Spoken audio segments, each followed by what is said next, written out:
More victims testified at the South African human rights hearings today into the July unrest. Yesterday, former Defence Minister Nosiviwe Mapisa-Nqakula said every protocol was followed before the deployment of the military at the time. Our reporter Lethiwe Mdluli is on that story and she joins us now live. Now, Lethiwe, I believe that there were some victims who actually testified at the hearing today. What did they say? Well, Masakho, today the Commission heard testimony from two victims, one from KwaMashu and also another one from Umlazi. We've actually not heard a lot from victims who suffered from the south of Durban.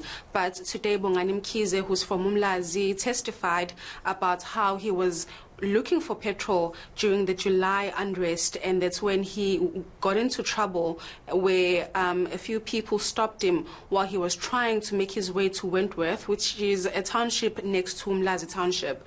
While he was there, he was telling the Commission that he was approached by a vehicle from a private security company that flagged him down and then threatened him to stop using a gun. He then stopped, and then while he was explaining to the gentlemen who were colored what he was doing there, another vehicle approached, and those two gentlemen who were on that vehicle, or who were in that vehicle rather, then threatened him and started shooting at his direction. He then ran for his life, and the only way he survived was that he found a place where he could hide, and then he proceeded to call for his family, and that's when his family called the police and he was saved. But he was telling the Commission of how his life has changed since then and how this whole violence has affected him. He was telling the Commission that since then he has not been able to work or find any work, and he's currently receiving 50% of his salary.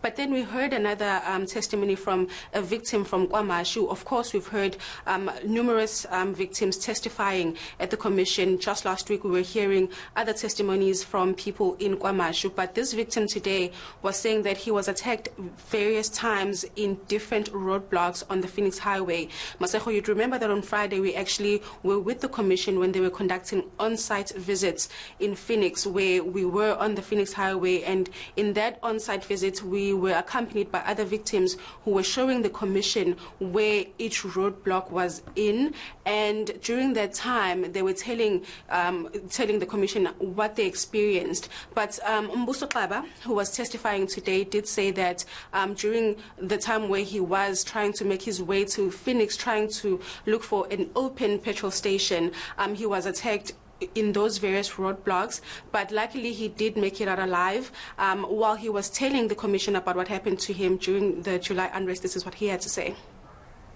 When they blocked the vehicle, that's when they started, more people emerged.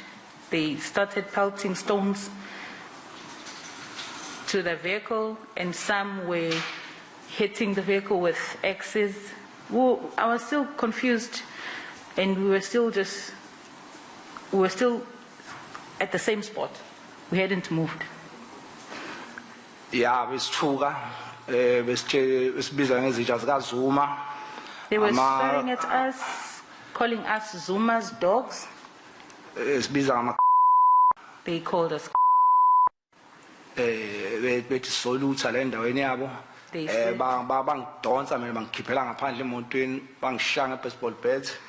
They said we were at their area to loot. They took me out of the vehicle and they started beating me up with baseball bats.